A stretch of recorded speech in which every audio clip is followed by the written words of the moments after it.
चलें अब हम एक एग्जाम्पल सोचते हैं, एक सिनेरियो, सिंपल सिनेरियो, तमाम ऑडियंस से गुजारिश है, हम और आप एक आइसोलेटेड आइलैंड पर हैं, ऐसा आइलैंड जहां पे हमसे पहले कोई कभी नहीं गया। चलते चलते आपके सामने अचानक आपने देखा एक पिंक कलर की बॉल पड़ी हुई है। सबसे पहला सवाल आपके जहन में क्या आएगा कि ये बॉल यहां क्यों आई, कैसे आई, ये पिंक कलर की ही क्यों है, कोई और कलर भी हो सकता था, ये इसी शेप में क्यों है, कोई और शेप भी हो सकता था। नेचुरली आप इस तरफ पहुंचेंगे कि कोई ना कोई है जिसने इन स्पेसिफिक प्रॉपर्टीज के साथ इस बॉल को बनाया है और यहां पे रखा है। चूंकि आप जानते हैं कि ये जो बॉल है इसका एग्जिस्ट करना जरूरी नहीं है, ये एग्जिस्ट कर भी सकती थी, नहीं भी कर सकती थी, और एग्जिस्ट करना ही था तो किसी और फॉर्म में करती, किसी और कलर में करती। अब आप इस बॉल को एक्सपैंड करते चले जाएं, एक्सपैंड करते चले जाएं, एक्सपैंड करते चले जाएं, यहां तक कि ये बॉल यूनिवर्स के साइज की हो जाए। बताइए कि क्या साइज के बढ़ जाने से सवाल बदल जाएगा? हरगिज नहीं बदलेगा। अभी भी सवाल रहेगा ये यूनिवर्स कहां से आया, इन स्पेसिफिक प्रॉपर्टीज के साथ कहां से आया, क्यों आया, किसने बनाया, ये सवाल उस वक्त भी वैलिड रहेगा। लेकिन ये सवाल अगर हम जनाब जावेद अख्तर साहब से करें तो चूंकि इनका वर्ल्ड व्यू एथिस्टिक है, और सिर्फ इनका नहीं, मतलब जितने भी एथिस्ट हैं और एथिस्टिक वर्ल्ड व्यू को रखने वाले से अगर आप ये सवाल करें कि ये यूनिवर्स कहां से आया, तो इनका जवाब या तो आर्ग्यूमेंट फ्रॉम इग्नोरेंस होगा या डॉगमेटिक होगा। या तो ये कहेंगे कि मुझे नहीं पता कि ये कहां से आया, लिहाजा गॉड डज नॉट एग्जिस्ट, ये आर्ग्यूमेंट फ्रॉम इग्नोरेंस है, या ये कहेंगे कि ये यूनिवर्स खुद ब खुद बन गया। इसका मतलब ये है कि उस बॉल को भी खुद ब खुद बन जाना चाहिए, लेकिन बॉल के ताल्लुक से ये एक्सप्लेनेशन एक्सेप्ट नहीं की जाएगी कि ये खुद ब खुद बन गई, लेकिन यूनिवर्स के ताल्लुक से कर दिया जाएगा। इसे हम दूसरे अल्फाज में डॉगमा भी कह सकते हैं।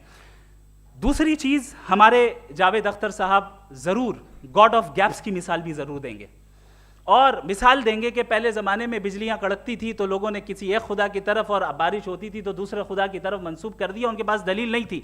यह हमारा वर्ल्ड व्यू है ही नहीं, यह हमारा वर्ल्ड व्यू है ही नहीं, क्योंकि नेचुरल फिनोमेना के प्रोसेस की इंटरप्रिटेशन को जान लेने से यह कहां से साबित हो गया कि गॉड एग्जिस्ट नहीं करता है। इस पर मैं इंशाअल्लाह अभी आगे बात करूंगा।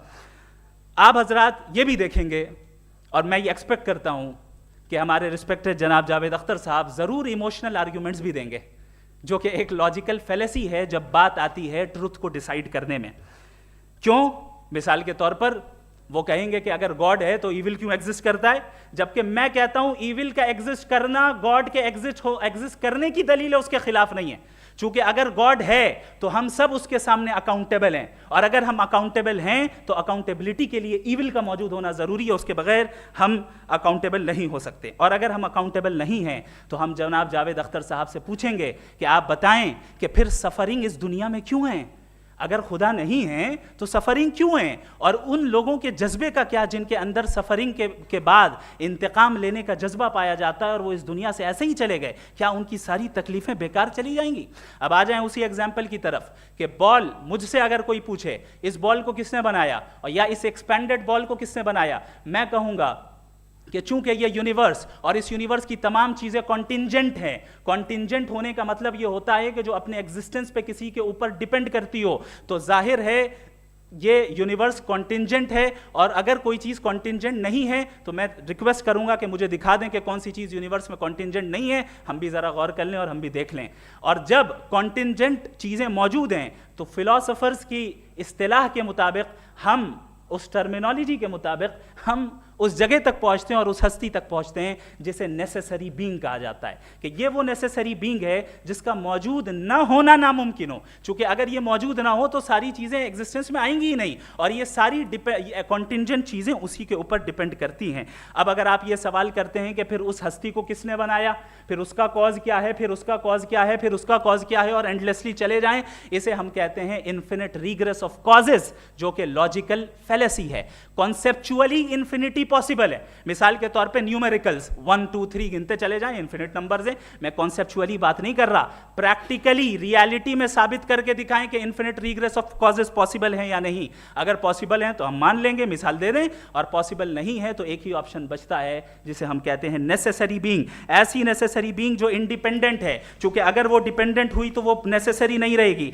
ऐसी इंडिपेंडेंट बीइंग जो इटर्नल है, अगर वो इटर्नल नहीं होगी, उसकी बिगिनिंग होगी तो वो खुद कॉन्टिंजेंट है। ऐसी बीइंग जो पावरफुल है, क्योंकि कॉन्टिंजेंट को एक्चुअलाइज करने के लिए पावर चाहिए। ऐसी बीइंग जो इंटेलिजेंट है और नॉलेजेबल है, क्योंकि ये यूनिवर्स स्पेसिफिक फॉर्म और स्पेसिफिक लॉज ऑफ नेचर के तहत प्रिसाइजली चल रहा है। Thank you.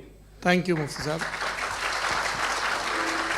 मैं इन दलीलों के बाद जावेद अख्तर साहब से गुजारिश करूंगा, आप बैठ के बोलना चाहेंगे या वहाँ? जी।